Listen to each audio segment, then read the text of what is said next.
This story is titled "I Caught My Fiancée Kissing Her Ex at Our Engagement Party." When I confronted her, she just brushed it off and said, "You're overreacting," like I was the problem. She even mocked me. I didn't say anything in that moment, but the next day, she was blowing up my phone, call after call, almost hysterical. But before I get into everything, I just want to say something quickly. If you're watching this, it would really help if you subscribed.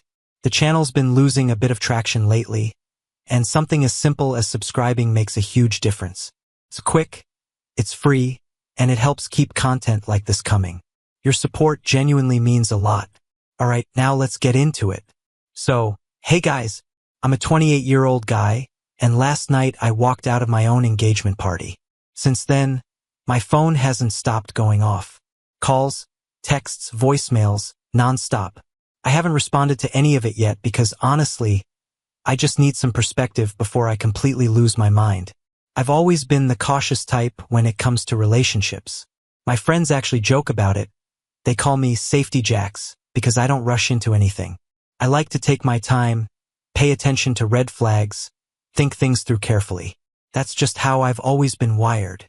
But all of that changed when I met Zelina 2 years ago.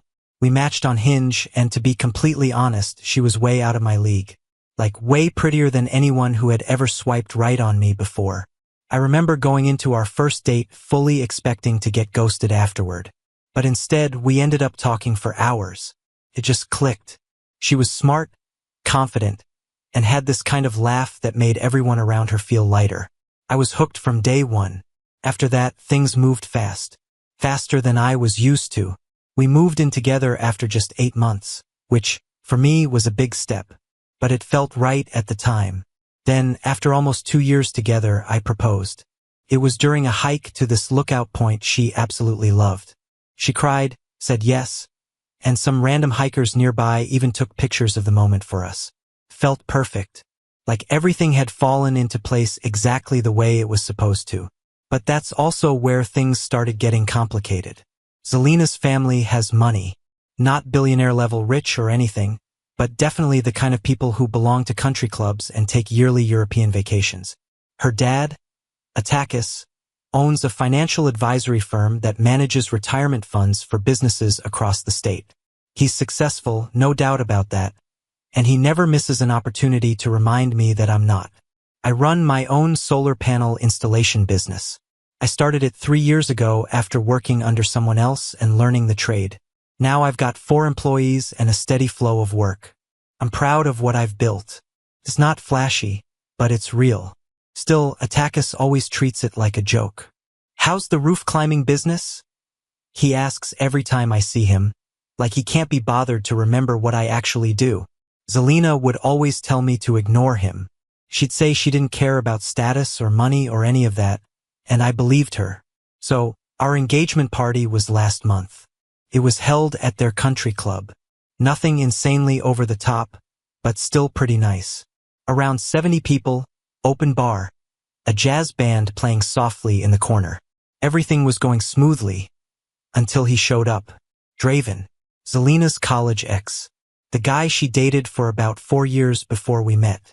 He walked in like he belonged there, tall, perfect hair, expensive suit. The kind of guy who works at some investment firm and drives a car worth more than everything I own combined. I nearly choked on my drink. I found Zelina talking to some of her cousins and pulled her aside. "Why is your ex here?" I asked. She gave me this look, like I was being completely unreasonable. "His parents are friends with mine. It would have been weird not to invite him." "You didn't think to mention that to me beforehand?" "Honestly, I didn't think it mattered," she said casually. "We broke up years ago. It's not a big deal." But it felt like a big deal. Because after that, I couldn't stop noticing the way she kept looking at him across the room. Every time I glanced over, she seemed to be checking where he was. I tried to convince myself I was just being paranoid. I really did. I forced myself to act normal, talk to her family, thanked people for coming, played the part. I even tried to ignore the way Takis introduced me to his golf buddies. "This is Zelina's fiancé. He does solar things." Real subtle. About an hour into the party, I realized I hadn't seen Zelina in a while. At first, I assumed she was in the bathroom or talking to relatives somewhere. But after 20 minutes, I started actively looking for her. I checked the main hall, the patio, even asked one of her friends if she'd seen her. Nothing. There was a hallway leading to some smaller rooms and the coat check area. I hadn't checked there yet, so I headed that way, just thinking I'd find her, and maybe we could take some pictures together or something. And that's when everything fell apart. I turned the corner and saw her. She was standing with Draven in a small alcove near the coat room. They were close. Too close. His hand was on her waist, and they were kissing. Not aggressively, not like they were making out, but it was still a real kiss. The kind of kiss between two people who know exactly what they're doing. They didn't notice me at first. I just stood there, completely frozen, like an idiot. It felt as if someone had dumped a bucket of ice water over my entire body. Couldn't move, couldn't speak. My mind just refused to process what I was looking at. For a few seconds, everything around me went quiet, like the world had muted itself. Then Draven noticed me. He pulled back casually, adjusting his tie as if nothing had happened. No panic, no guilt, not even surprise. Just this strange, almost amused half-smile that instantly made my blood boil. I swear, in that moment I wanted to punch him. Zelina turned around next. And honestly, her reaction hit me harder than the kiss itself. She didn't look guilty. She didn't look embarrassed. She looked annoyed, like I had just interrupted something mildly inconvenient. "Jax," she sighed, as if I was the problem here. "Don't make this into a big thing." It took me a second, but I finally found my voice. "What's going on here?" She actually rolled her eyes. Not even subtly. Fully rolled her eyes at me. "It was just a quick goodbye kiss," she said, brushing it off like it was nothing. "We have history together. It's really not that serious." I stared at her, trying to make sense of what she was saying. "You are kissing your ex at our engagement party?" I said slowly, like I had to spell it out because she somehow didn't understand the situation. "It was barely even a kiss," she replied, casually fixing her lipstick like we were discussing the weather. "We dated for 4 years, Jax.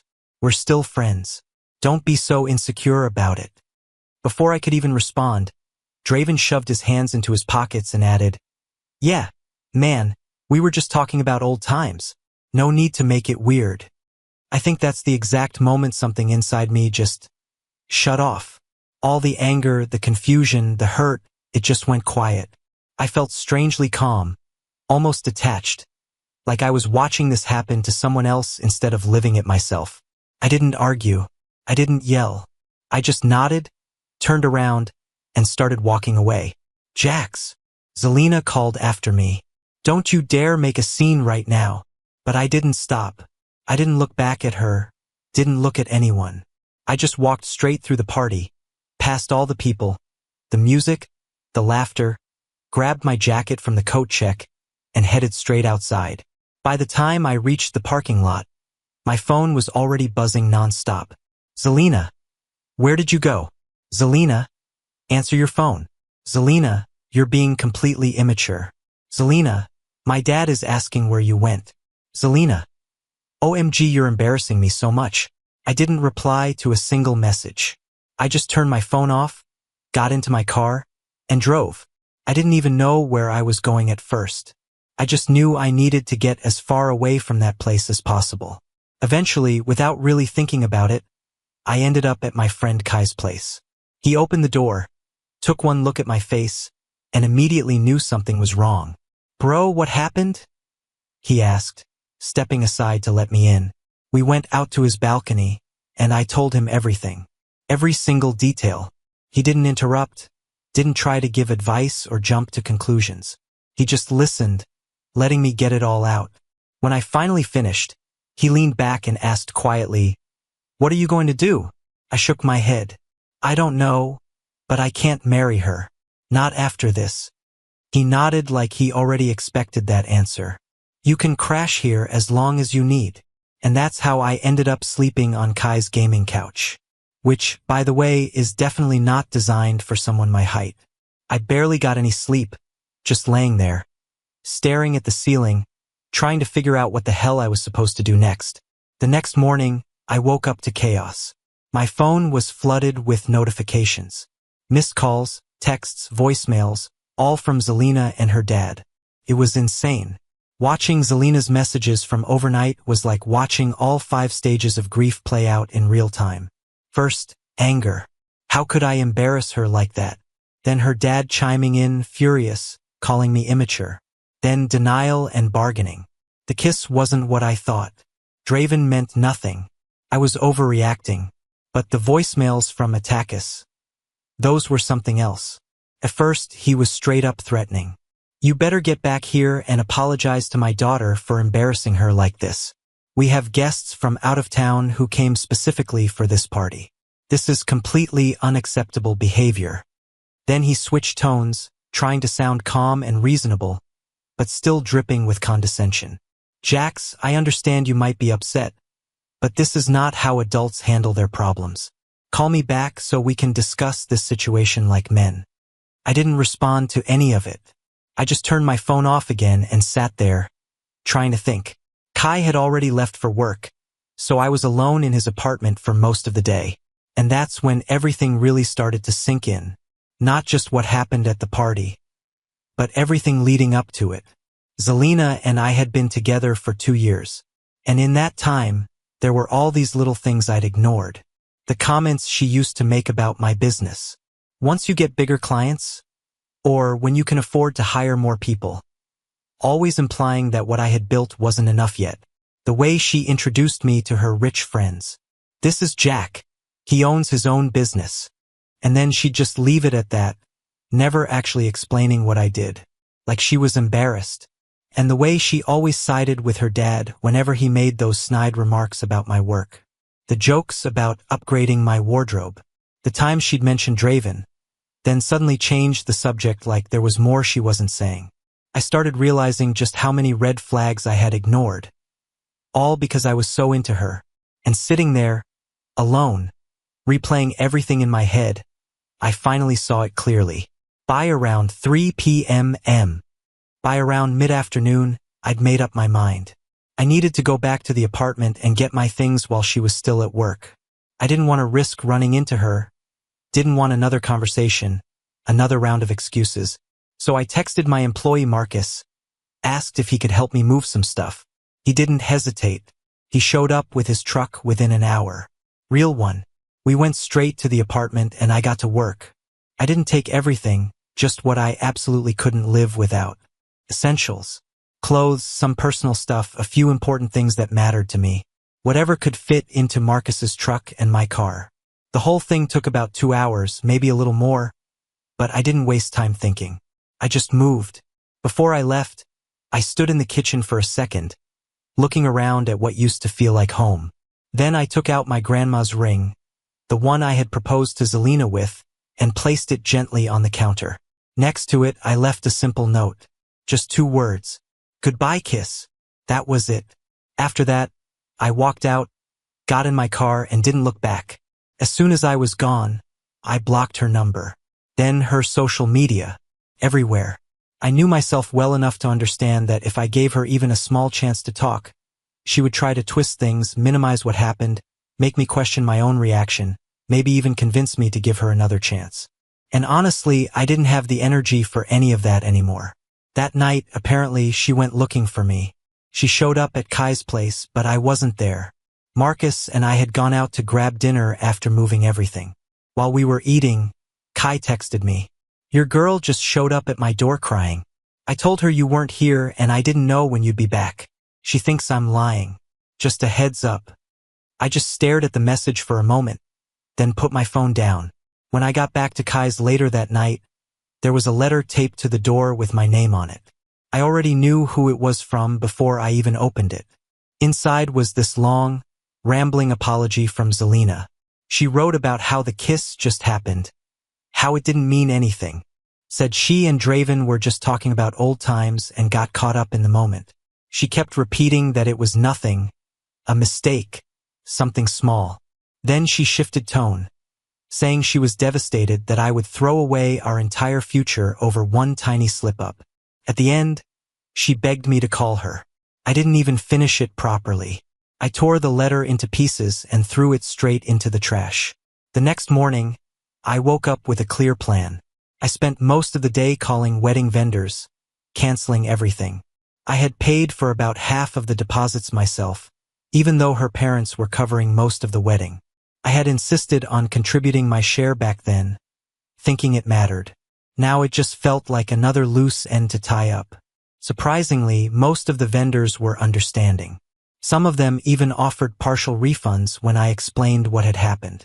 It wasn't a great conversation to have over and over again, but it was necessary.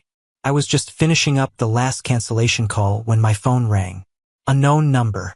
For a second, I considered ignoring it. Part of me thought it might be Zelina calling from someone else's phone. But for some reason, I answered. "Jax, don't hang up," the voice said quickly. "Draven, of course. We should talk about what happened." "There's nothing to talk about," I replied flatly. "Look, man, I just want to explain. That kiss wasn't planned or anything. Zelina and I were just catching up, talking about college days, and it just sort of happened. It didn't mean anything." I let out a short, humorless breath. "So you randomly kiss all your exes when you're catching up?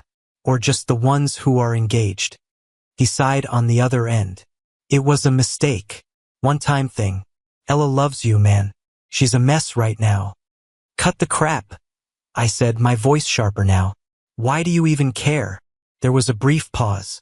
"I just don't want to be the reason someone's relationship ends," he said finally. "That's not cool." "You're not the reason," I replied. "Zelina made her choice when she kissed you back.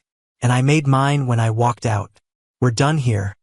I didn't wait for him to respond. I hung up and blocked his number immediately. Later that afternoon, her dad called.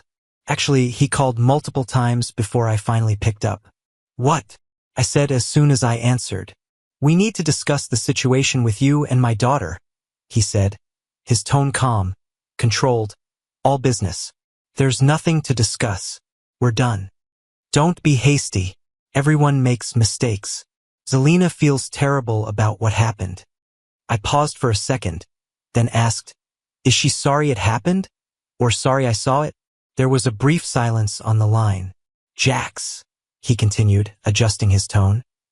"I understand you're upset, but perhaps we can come to some kind of arrangement to handle this quietly." I frowned. "What does that mean?" "Well, I know your business is still growing," he said. "Perhaps you could use some financial assistance. A loan to help expand. In exchange, you and Zelina could postpone the wedding. Work through this rough patch." For a moment, I genuinely couldn't believe what I was hearing. "Are you trying to bribe me to stay with your daughter after she cheated?" "I wouldn't put it that way," he replied smoothly. "I'm offering to help smooth things over during a difficult time." "No thanks," I said, and hung up. I sat there for a while after that, staring at my phone. I didn't understand why he was so desperate to keep the engagement intact. It wasn't like he ever liked me that much in the first place. But at that point, I didn't care anymore. Whatever his reasons were, they didn't matter. I was done. And that's where things stand right now. I'm still staying at Kai's place, trying to figure out what my next move is. I've told a few close friends what happened, but I'm not going around bad-mouthing Zelina to everyone we know. When people ask why I moved out so suddenly, I just tell them the truth. Simple as that. The weird part is, I'm not even that angry anymore. I expected to be furious, to feel rage or something, but instead, it's like a switch just flipped off inside me the moment I saw them together. Everything just ended. I gave that relationship everything I had. And in the end, it still wasn't enough. Because she still wanted something else. Or someone else. I think what hurt the most wasn't even the kiss itself. It was the way she reacted when I caught them. Like somehow I was the problem for being upset about it. There was no real guilt, no instant apology, nothing genuine at all. Just irritation. Like I was overreacting and making a big deal out of catching my own fiancée kissing her ex at our engagement party. Right now, I'm just trying to figure out what comes next. I've got a lead on an apartment I can move into next week, so I'm taking things one day at a time. That's all I can really do. But I keep thinking about it, going over everything in my head, And I just want to ask, am I exaggerating here? Anyway, I'll keep you updated. Update 1. Hey guys. It's been a week since the whole engagement party disaster, and a lot has happened since then. First off, I found an apartment and signed a 6-month lease. It's nothing special, just a simple 1-bedroom in a decent area, but it's mine. Completely mine. And Zelina has no idea where it is. I moved in 3 days ago with whatever I had managed to grab from our old place. I'll need to get proper furniture at some point, but for now it's pretty bare. Mattress on the floor, TV sitting on top of a plastic storage bin, laptop nearby. Basically living that bachelor life. Not exactly glamorous, but honestly, it feels peaceful. I thought moving into a new place would give me some distance, some space to think clearly. But Zelina had other plans. Since she couldn't reach me by phone, still blocked everywhere, she decided to show up at my work site on Monday. I run a solar panel installation business, and that day we were working on a house out in the suburbs. Pretty nice place. I was up on the roof with 2 of my guys, focused on the installation, when Marcus, who was down on the ground, called up to me. Boss, he said, looking a bit unsure. There's someone here to see you. Looks like your fiancé. Ex-fiancé, I corrected automatically as I started climbing down. When I reached the ground, I saw her. Zelina was standing there in heels and this expensive-looking dress, completely out of place among the trucks, tools, and equipment. She looked like she belonged at a high-end brunch, not a construction site. To make things worse, the homeowner had stepped outside to see what was going on, which made the whole situation even more awkward. We need to talk, she said, not even bothering to lower her voice. I'm working, I replied, gesturing around us. You've been ignoring all my calls and texts, she shot back. You moved out without even talking to me. You're acting ridiculous. I looked at her, calm but firm. I'm acting like someone who caught his fiancée kissing another man. What exactly did you expect? She glanced briefly at the customer watching us, then lowered her voice just a little. That was nothing. A stupid mistake. One little kiss. You're throwing away our entire relationship over it. If it was nothing, I asked, keeping my voice steady, why were you doing it? Draven and I were just talking, she said quickly. He leaned in. It just happened. It meant nothing.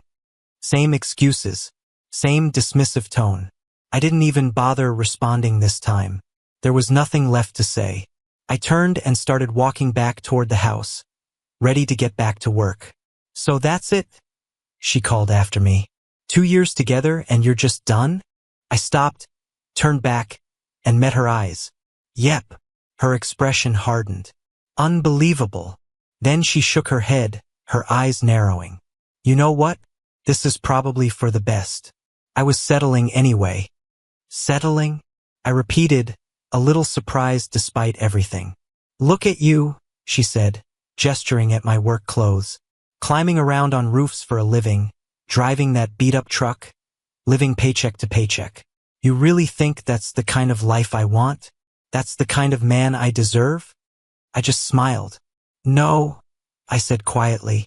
I don't think that's what you deserve at all. She blinked, clearly not expecting that. You deserve exactly what you're getting, I continued. And I deserve better than you. Behind me, the older lady who owned the house actually let out a soft, ooh, like she was watching a scene unfold in real time. Zelina's face flushed. You'll regret this, she snapped. No one will ever love you like I did.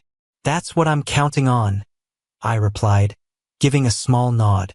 Then I turned my back on her and walked toward my crew. Back to work, guys. These panels aren't going to install themselves. A second later, I heard her car door slam, followed by the sharp rev of her engine as she sped off. The homeowner came over and gently patted my arm. Seems like you dodged a bullet there, honey. I gave her a small, polite smile and went back to work, but my mind wasn't really there anymore. I kept replaying what Zelina had said, the way she talked about my job, my life, like it was something beneath her. And it made me wonder, had she always felt that way? Had she always seen me as less than her? That evening, I got a text from a number I didn't recognize. Hi Jax, this is Nix. We haven't met, but I think we need to talk. I'm Draven's girlfriend. I stared at the message, confused. Wait, what? Draven has a girlfriend? The same Draven who was kissing my fiancé at our engagement party? I didn't know what to make of it, but I was curious enough to respond. We agreed to meet for coffee the next day. When I met Nix, she turned out to be nothing like I expected. Purple hair, laid-back vibe, works as a graphic designer. She seemed cool, straightforward, and she didn't waste any time getting to the point. Draven's been cheating on me with Zelina for months, she said, pulling out her phone. I found their messages last week, Nix said, her tone steady but heavy, like she'd already gone through the shock and landed somewhere closer to exhaustion. Then she showed me, screenshot after screenshot, texts between Draven and Zelina going back at least 4 months. And these weren't just casual conversations or friendly check-ins. They were making plans, meeting up, talking about hotels they'd stayed at together. There were even explicit messages, things I honestly didn't need to read, things that made my stomach turn. And then one message hit harder than all the rest. It was from just 2 weeks before our engagement party. Zelina had written, Jax's business connections are perfect for helping me launch my interior design company. Once that's running, we'll figure us out. I felt sick, not just because she'd been cheating on me, but because she'd been using me, using everything I'd built. I've spent years forming relationships with contractors and property developers through my solar business. That network meant something, took time, effort, trust. And to her, it was just leverage. How did you find all this? I asked, still staring at the screen. Draven left his iPad logged into his messages at our apartment, Nix explained. I wasn't snooping. I was just going to watch Netflix. But the messages popped up. She let out a quiet breath. Once I started reading, it all made sense. All those business dinners, networking events, they weren't work. They were meetups with Zelina. She scrolled further, showing me more proof. Hotel receipts, restaurant charges on shared credit card statements, even a reservation for the night before my engagement party. The kiss you saw, she said, meeting my eyes, wasn't some random thing. They've been seeing each other regularly. The night before your party, Draven told me he had a late client meeting. He was actually with Zelina at the Westbrook Hotel downtown. At that point, everything started connecting. All those nights Zelina said she was working late, or out having drinks with friends. The way she'd sometimes flip her phone face down the second I walked into the room. The way she'd get defensive if I asked simple questions about her day. It had all been there. I just didn't want to see it. I'm sorry, Nix said softly. I thought you should know. Don't be sorry, I told her, handing the phone back. Thank you for showing me. This just confirms I made the right decision walking away. She nodded, but there was a bitterness in her expression. I wish I'd known sooner. I wasted 3 years with Draven. 3 years, I repeated. So he was with you the entire time I was with Zelina? Looks that way, she said grimly. We compared timelines, piecing things together, and realized there were at least 15 to 20 different times when Zelina and Draven had claimed to be somewhere else. But were actually together. After I left the coffee shop, still trying to process everything, I got a call from Senna, one of Zelina's friends. We'd always gotten along pretty well, so I was surprised to hear from her. I can't believe what she's saying about you, Senna said as soon as I picked up. What is she saying? I asked, not really expecting anything good. She's telling everyone you were controlling and jealous, and that she's glad you broke up. Is that right? I said, honestly not that surprised. It's total BS and I know it, Senna replied firmly. I can't just sit back and listen to her lie anymore. That's why I'm calling. I stayed quiet, letting her continue. I suspected something was going on between her and Draven for a while, she admitted. I should have said something. You knew? I asked. Not for sure, she said quickly. But about 2 months ago, I saw them together at a restaurant. Zelina had told me she was visiting her mom that day. When I brought it up later, she got really defensive and made me promise not to say anything to you. That made me pause. So even her friends had seen it coming. Interesting, I muttered. So people around her knew something was going on. There's more, Senna added. Of course there was. She's throwing a freedom party this weekend at that new club downtown. She's invited everyone. She's calling it her celebration of dodging a bullet. She hesitated for a second, then added, Draven's going to be there, as her date.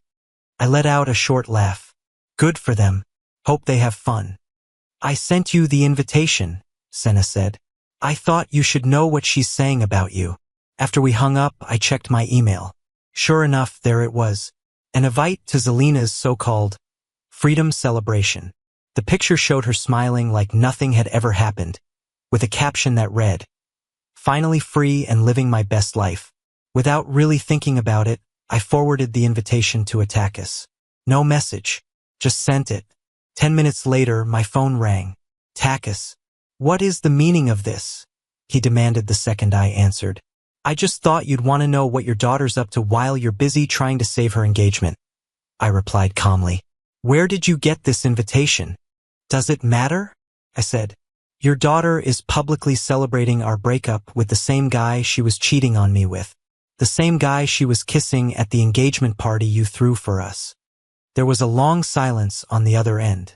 This is unacceptable, he finally said, his voice tight. After everything I've done. And then he hung up. I stared at my phone for a moment. I wasn't planning on going to Zelina's party, obviously. I had better things to do with my weekend. But what Attakis said stuck with me. After everything I've done. Something about that didn't sit right. Something weird was definitely going on with her family. So I decided to make a call. My friend Raven works as a reporter at a local business journal. If anyone knew about financial gossip in town, it was her. Hey Raven, I said when she picked up. Quick question. Have you heard anything about Bennett Financial Advisors lately? Anything unusual going on? There was a pause. Wait, you didn't know? She said. Know what? They're under investigation by state regulators, she replied. How did you hear about it? I went quiet for a second. I didn't, I said slowly. Not until now. What kind of investigation? I asked, trying to keep my voice steady.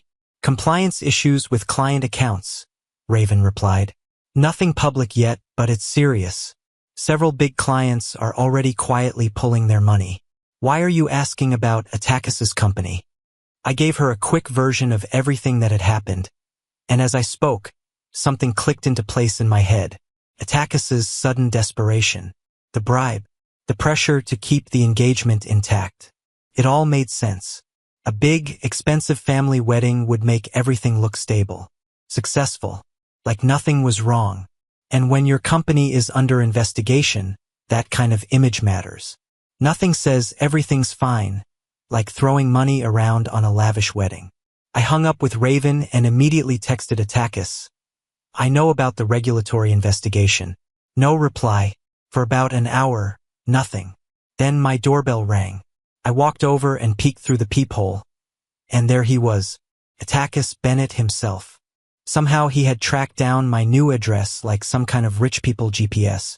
I opened the door, but I didn't invite him in. Jax, he said, smooth as ever, all business. I think we got off on the wrong foot. Can we talk? Against my better judgment. Seriously, I don't know why I do this. I stepped aside and let him in. My place looked exactly how it felt. Half empty. Mattress on the floor, a cheap folding table, 2 mismatched chairs that probably cost less than the watch on his wrist. It was like a sad IKEA display gone wrong. He looked around, clearly trying not to react. I understand you're upset with Zelina, he began, carefully sitting down on one of my chairs like it might collapse under him. And you have every right to be. What she did was disappointing. Disappointing? I let out a short laugh. Yeah. Finding your fiancé making out with her ex at your engagement party is kind of disappointing. He ignored the sarcasm. But people make mistakes, he continued calmly. And I know for a fact she regrets what happened. This situation could still be salvaged. I just stared at him for a second. Cut the crap, Attakis, I said finally. Why are you really here? He sighed like I was the difficult one. Look, our families were about to be joined, he said. I still consider you almost family, and I'd hate to see you struggle with your business when I could help. My business is doing fine, I replied, in the same tone you'd use to explain something simple to a child. It could be doing better, he said, leaning forward slightly. I have connections. High-end residential clients looking to go solar. The kind of projects that could really elevate your company. I narrowed my eyes. In exchange for what? Getting back with Zelina? Let me guess. We just pretend I didn't see her making out with her ex? Think of it as a fresh start, he said smoothly. People reconcile after mistakes all the time. I shook my head slowly. Yeah, that's going to be a no from me. And just like that, his expression changed. The mask slipped. I was trying to be reasonable, Jax, he said, his voice colder now. But since you mentioned the investigation into my company, you should understand that information like that could be damaging if it were to get out prematurely. I looked at him, disbelief turning into anger. Is that a threat? Because it sounds like a threat, just dressed up nicely. It's a reminder, he said coolly, that we all have vulnerabilities. Then he added, almost casually, your solar supplier? They receive financing through a subsidiary of my firm. One word from me, and your credit terms could become complicated. My stomach dropped. If my supplier pulled my credit terms, I was done. No materials, no projects, no business. So that's the real Attackus Bennett, I said quietly. Threatening someone's livelihood because your daughter couldn't keep her promises. Father of the Year. I prefer to think of it as protecting my family's interests, he replied, standing up. He straightened his jacket, completely composed again. Think about my offer. High-end clients in exchange for your discretion. And reconciliation with Zelina. Or choose the alternative. Then he walked out. After he left, I just sat there on my mattress, staring at the wall, trying to process how my life had somehow turned into a bad Netflix drama. For the next few hours, I started calling other suppliers, asking about pricing, availability, anything, trying to build some kind of backup plan. It would cost more, definitely, but maybe it was still possible, because the thought of going back to Zelina, of pretending none of this happened just to save my business. Yeah, I'd rather launch myself into the sun. So that's where things stand right now. I'm trying to figure out how to protect the business I built from scratch. From my ex's father and his threats. I've told a few close friends what's going on, but I'm not out there trying to destroy Zelina's reputation. I don't need to. The truth is already making its way out on its own. And the weird part? I'm not even angry at her anymore. I'm just relieved. Relieved I found out who she really was before I married her. But her dad? That's a different story. That situation has me stressed. This business isn't just mine, it supports my employees too. People depend on it.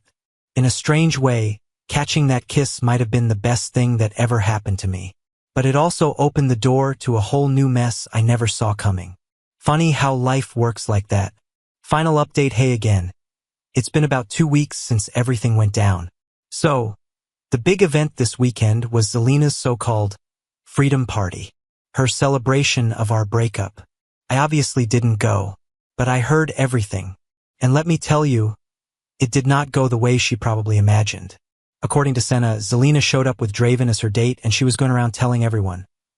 She went around telling everyone that I had been controlling and jealous, that she had finally escaped what she called a toxic relationship, painting herself as the victim, but about an hour into the party everything flipped when her dad showed up out of nowhere, walked straight onto the dance floor where Zelina and Draven were standing, and started shouting at them in front of everyone, calling Draven a worthless parasite and Zelina an ungrateful child, then announcing that her credit cards were canceled, her allowance was cut off, and she had exactly 2 weeks to move out of her apartment, and Zelina completely lost it, screaming back at him that he couldn't control her anymore while Draven just stood there awkwardly, not knowing what to do, until eventually the bouncers stepped in and kicked all 3 of them out, and the next morning I got a message from an unknown number, which turned out to be Zelina using someone else's phone, sending me a long emotional paragraph about how much she regretted everything, how Draven had manipulated her, how she had made the biggest mistake of her life and begging me to talk, but I didn't respond, and later that same day Nix called me and asked if I had heard what happened at the party. I told her I knew the basics from Senna, but she said there was more, that Draven had already tried crawling back to her, claiming Zelina was crazy, saying he made a mistake, insisting it was never serious and that they were just hooking up casually, that he never promised Zelina anything real, and when I asked what she said, Nix told me she shut him down and told him to get lost, but wanted me to know they were already turning on each other, and honestly it felt like karma doing its thing, but I still had this weight on my mind about my business and the threat from Attackus, so Monday morning when my main solar supplier called I was ready for the worst, thinking my credit line had been sabotaged, but instead they sounded positive, asking if everything was okay and even offering to increase my credit because of my solid payment history and growing projects, which completely caught me off guard. And later I found out why when someone I knew from another financial firm mentioned that Bennett Financial was dealing with serious compliance issues and Attackus was busy trying to stop clients from pulling out, meaning he had bigger problems than going after me, and that same evening Zelina messaged me again from her own number saying her dad had cut her off completely and that she needed to talk. But I blocked her again because at that point it wasn't my problem anymore, and the strangest part in all of this is that I'm actually doing better than I have in months. Like a weight I didn't even realize I was carrying has finally been lifted. I didn't understand how much energy I had been wasting trying to prove myself to Zelina and her family until I stopped, and now my business is growing. I've got my own place, even a dog, and maybe something new starting with Echo, and even though none of this is where I thought I'd be a month ago, I can honestly say I'm happier than I've been in a long time, because sometimes the worst moments in life end up pushing you towards something better, and if Zelina hadn't cheated I'd still be planning a future with someone who didn't truly love me, only what I could offer her. But now I'm free to build something real for myself.